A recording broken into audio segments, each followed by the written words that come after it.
in which you can sit for at least 30 minutes without much of movement, and keep your hands relaxed in your lap and eyes gently closed.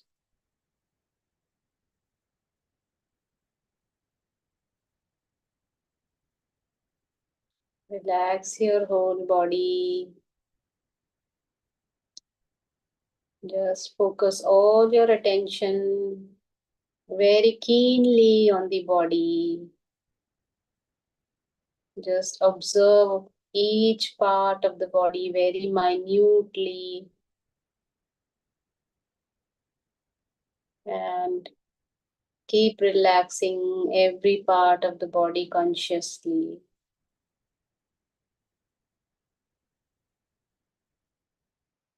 Command the body to be relaxed and still, and support you to do this meditation. You can command your body because you are the master of your body.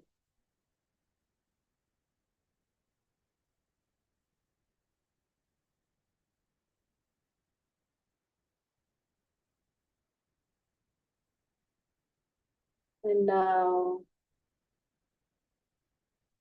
bring your attention to your breathing.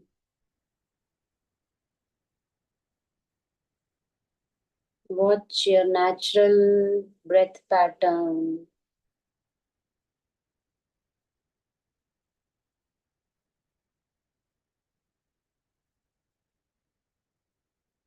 Watch your gentle breathing, the in-breath and the out-breath.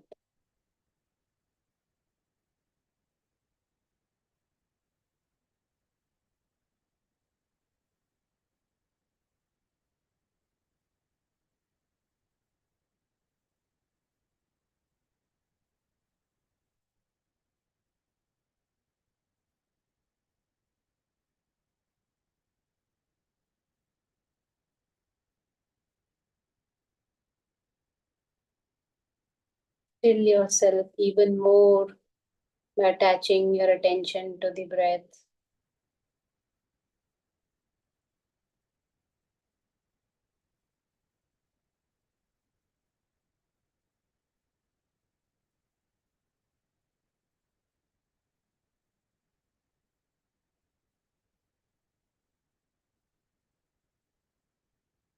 And now bring your focus to your heart space.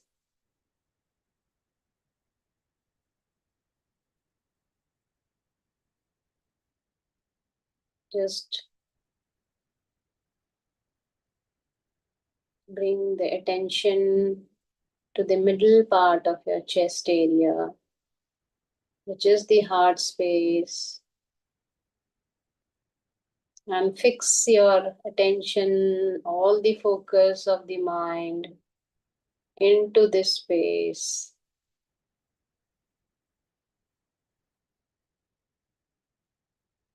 And let all your attention and all your breathing be from this space, the space of the spiritual heart, the center of your being, your inner guide.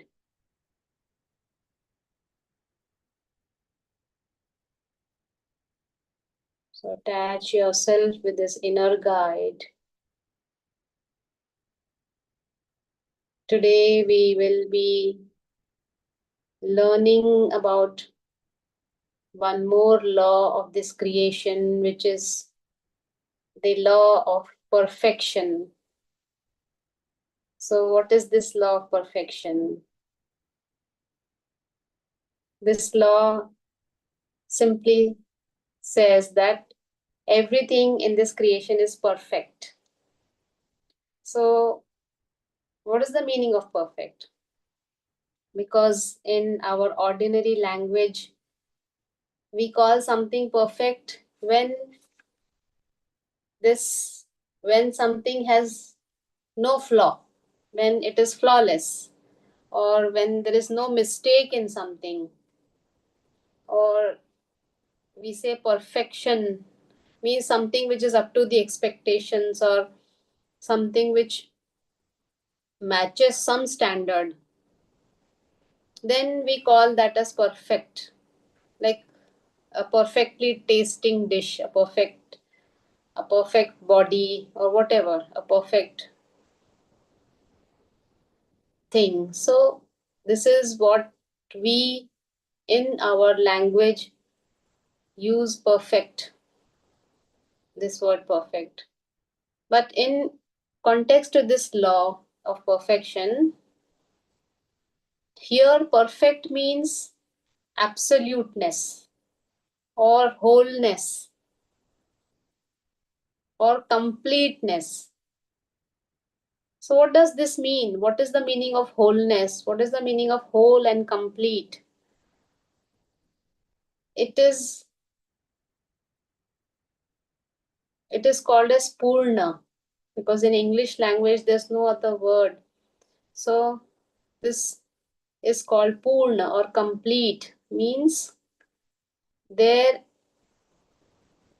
can be nothing which can be added or removed from this creation to make it better.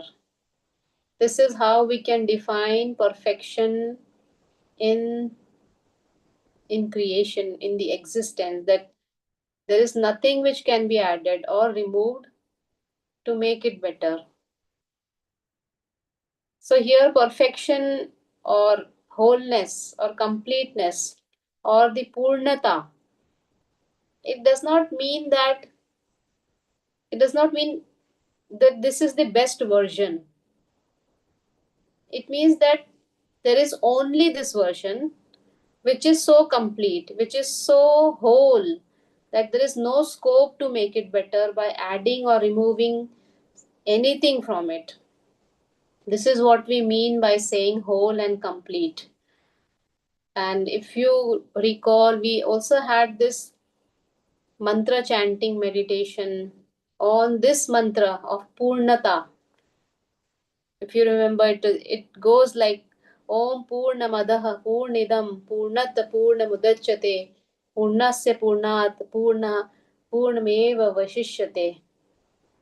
So this is the shloka or mantra of Purnata, or the completeness, which means that this mantra says that this is whole, and that is whole. From the wholeness, WHOLE, from the wholeness, wholeness emerges. And when we subtract wholeness from wholeness, then only wholeness remains. So, in easy terms, you can say that each part of the whole is whole and complete. And it means that,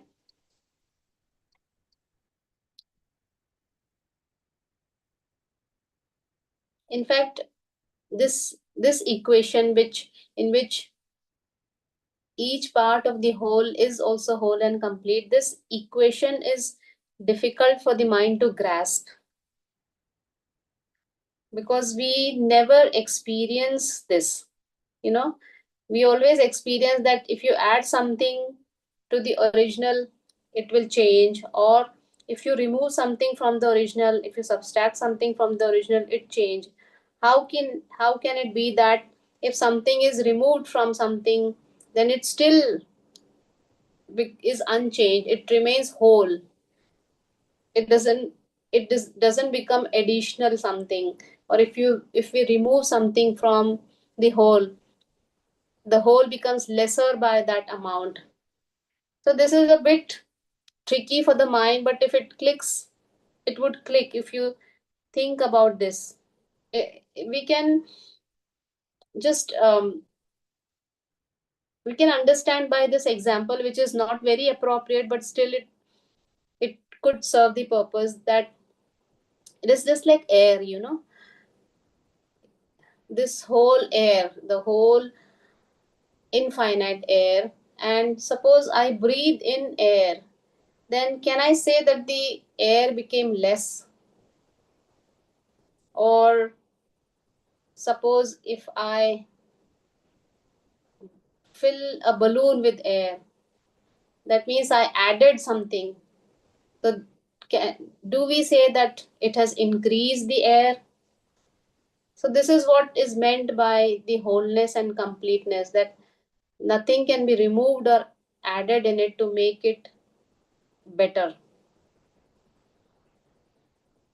This is something about actually infiniteness and unlimitedness. Because if something is removed from infinite, then also it is infinite only. Or something, if it is added to infinite, then also it will remain infinite. It will not be changed. So this is what is the meaning of perfection. It is perfect in every sense. This is what is the creation, and this is what is the called as the law of perfection, that everything in this existence is perfect. It is Purna, Purna in itself, and nothing can be added or subtracted from it to make it better or improved. And this is what is called as beauty. This is the beauty of the creation.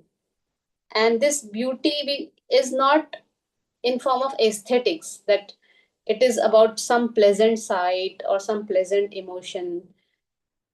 It is the beauty about perfection. Something which is perfect is beautiful.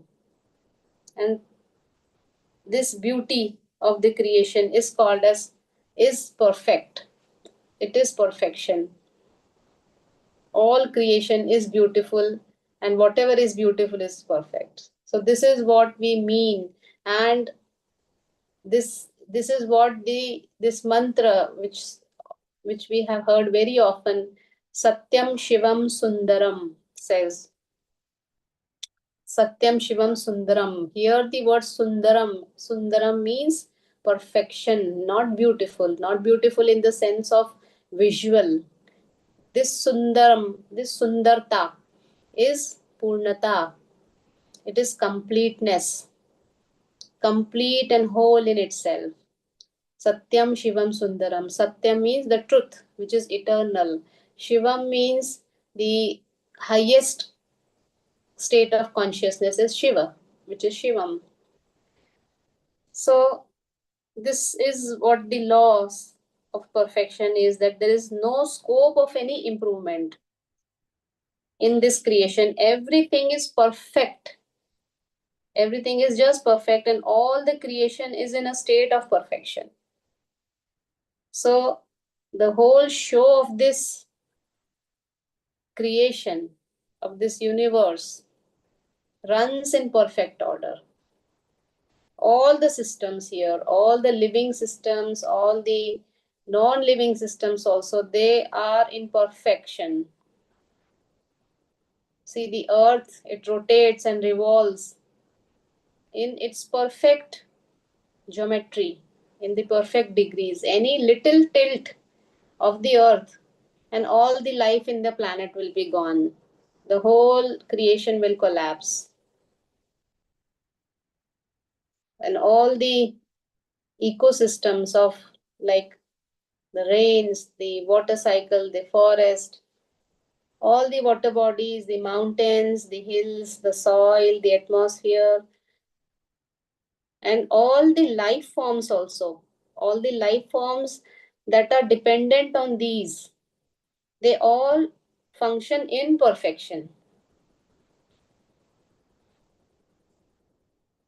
And so many infinite of the things in the creation which are living, non-living, animate, inanimate, all function in perfection. And the other laws of the creation which we discussed, the law of interconnectedness, in which everything is interconnected, interdependence, where every part of the creation is dependent on the other part, and the law of balance and equilibrium. So all these laws operate in perfect coordination with each other. And we can find evidence of this everywhere when we pay attention, when we observe everything around us, the people, the objects, the nature, everything works in perfection. All the systems are self managed, and they are self regulated to perfection. There is nothing much, there's nothing which can be done to improve it. It all runs in that finest perfection. And and all how all this perfection happens, how, if we think that something is managing this perfection, we find that there is no one that is giving all these orders to operate this creation in a way like, do this now the button is on and the rain will happen, now the switch becomes off and the winter starts. So no, there is no one who is controlling all these. All these systems are, they're just running in perfection, in a very well coordinated system. It is just like, the gear system. There are multiple gears in complex machines where where there is movement of one gear, and that gear is connected to another gear, and that gear initiates the movements in the other gears which is further down. So this is how perfectly the creation runs. And this is the beauty to be understood and to be appreciated. This is what is called as Sundaram, which is the Purnata in the creation. And you can find this everywhere. You just have to observe, because our attention is mostly focused on the things that are important to us.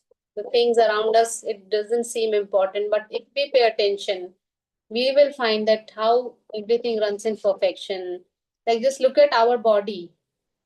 Everything is made to perfection, everything runs in perfection.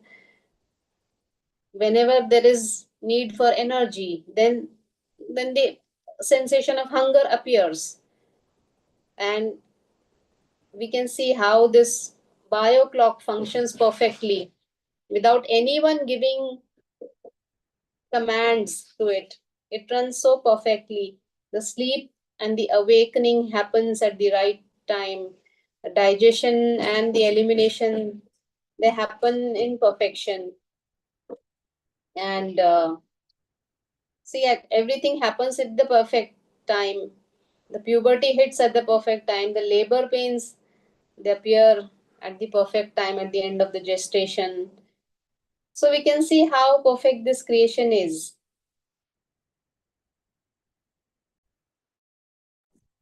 So when we see perfection everywhere,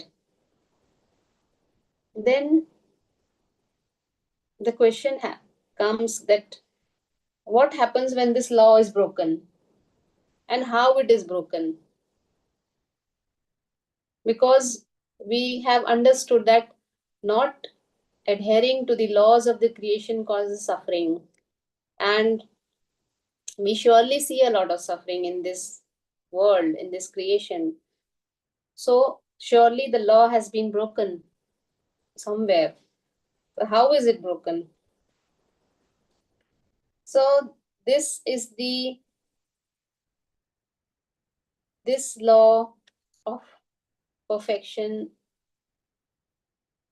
is is being broken by the human mind. It is the human mind. which doesn't, the mind which doesn't have the knowledge of this law, that the creation is whole and complete and perfect, the mind that doesn't realize, then the law is breached, and then there is suffering, there are problems. And it is this quality of this human mind, actually. The human mind has this quality, or the ability, we can say, or it is the nature of human mind to find imperfections everywhere. The human mind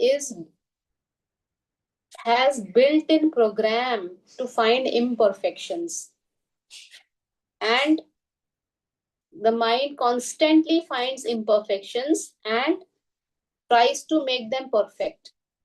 So why does this mind want to make everything perfect? Why does the mind try to find imperfections?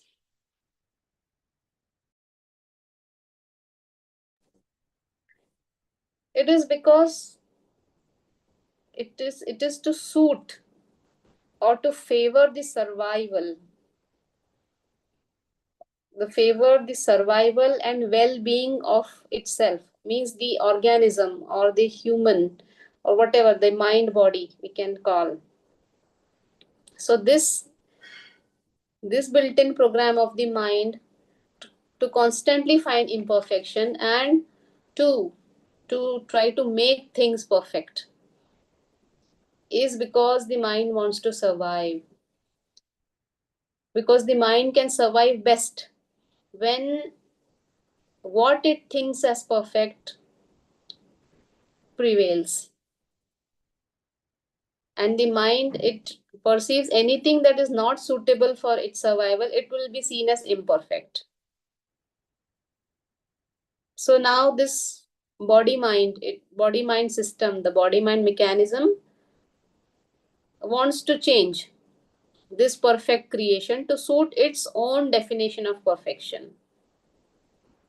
And we can see this everywhere around us.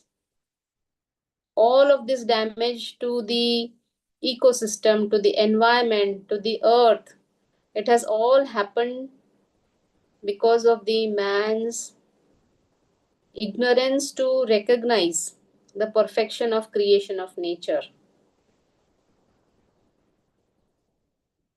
Because man doesn't know that everything in this universe, in this creation, is perfect and it doesn't need to be changed. But man says, yeah, okay, let me change, let me make it perfect, let me clear this forest, because it will make a perfect land to make a factory or building or some profitable business and plantation. Or let me kill these animals because its skin will make my appearance perfect. Or let me put all these animals in the zoo and they will look perfect in the zoo. So this is how the mind wants to make the perfect creation according to his own definition of perfection, which is not in alignment, because the mind always favors itself, you know, which is what we call as selfishness. But of course, it is selfishness, but the mind is programmed that way. And that is why it is important to go beyond the mind, beyond the programming of the mind, and see the laws. And we know that all the havoc that the extremes of materialism has caused, when we try to make the already perfect creation more perfect as per our own definition of perfection. And when we do this, what happens? Then it triggers the law of balance, because we know that all the laws are also interconnected. So It triggers the law of balance. The nature will try to bring the balance back and reclaim its perfect state. There was already a perfect state. The nature was in a perfect state, but man thought that this is not perfect and let me make it more perfect. And man did something, but the law of balance will now start functioning, and it will bring back the original perfection, which is the natural state. And when nature does this, then this is what the world calls as man-made calamities. It is not a calamity. It is not a calamity. It's just that the law of balance. It is law of balance, which is bringing back the perfection. So, because the creation is whole and complete and perfect, so that anything that attempts to add something to this perfection, or anything that attempts to remove something from this perfection, will not work. It will not work at all. The law of balance will try to bring back that perfect natural state again. It will reclaim its original state, because these laws are unbreakable. So sooner or later we will see, sooner or later we will see that how the law of balance brings back perfection. So this is what the humans have to understand, that this law of perfection, how it operates, and trying to unnecessarily make things perfect for our own benefit is surely going to bring suffering to our own self. This is what is the ignorance of humans. अपने खुद के पाँव पे कुल्हाड़ी मारना, it is something like that. So having said that, and if we think more deeply about this law, then then some questions could also arise, that um, if everything is perfect, then humans shouldn't we live comfortably? Shouldn't we aim or desire for comforts? Because when we desire for some comfort, then surely there is destruction of the perfection. It is mandatory. Or another question would come, that if everything is perfect, then what is the need to improve? Should anything be improved, or just left like that? And if mankind would have let things just be like that, then what we call as this progress in all fields of science, technology, arts, and everything which we call as development would not have been possible. So is it bad that trying to change the perfect state, trying to improve, is it in alignment with perfection or not? And also, the most important question would be that if everything is perfect, then all these things which are happening, the fightings, the wars, the crimes, is this also perfect? What about these things? So, as we think about this law of perfection, then these questions would obviously arise. So we can understand this through logic and reasoning in relation to this law of perfection. So I think we'll continue this in the next session because it's already 10:30 and will not be able to complete or finish this. So keep, you can contemplate, you can keep these questions in mind and see what answers do you get.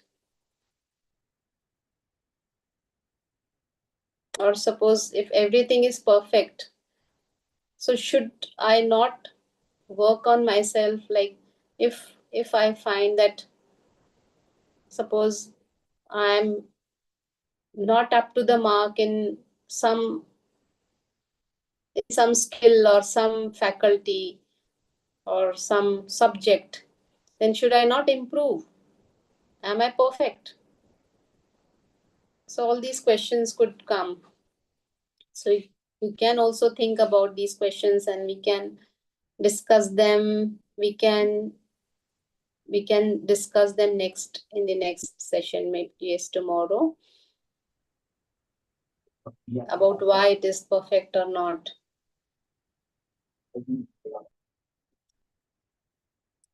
So we just sit silently for a minute,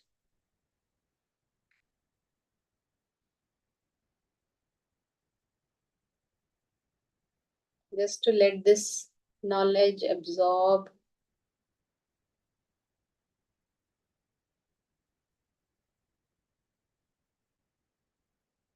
and also let it stimulate more of our intelligence and let it stimulate our reasoning. And we can also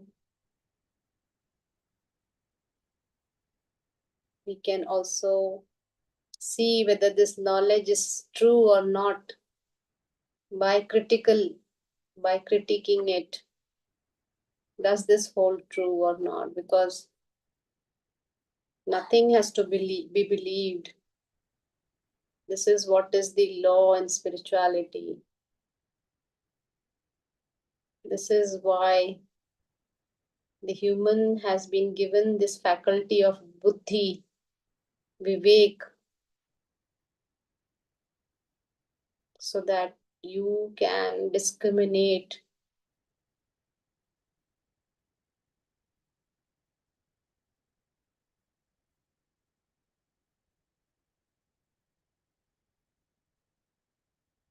never to believe anything blindly without critical thinking, without logic and reasoning.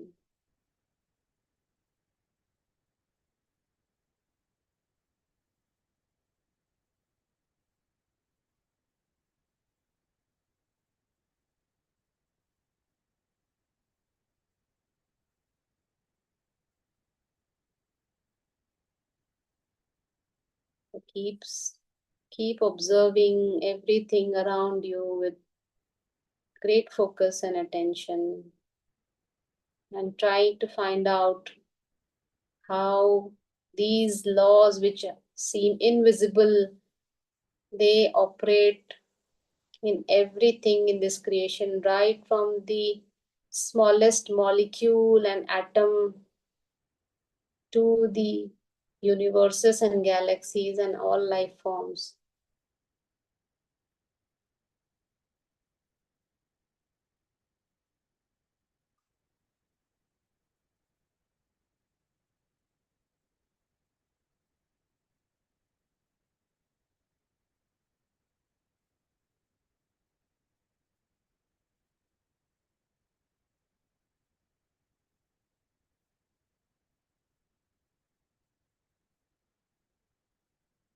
And now just bring your attention back from your heart space to the surroundings around you, in the room where you're sitting. Become aware of your body,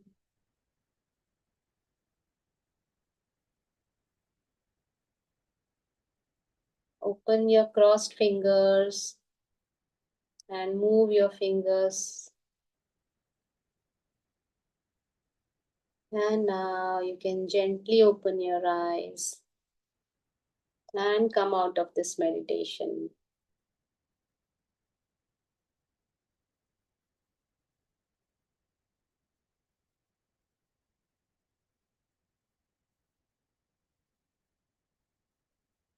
So is there anything to share? Anything, any question?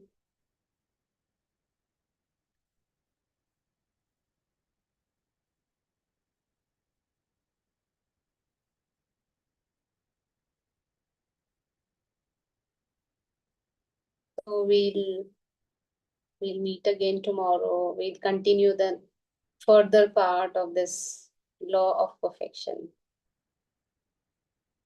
So I'll end this session. Bye bye everyone.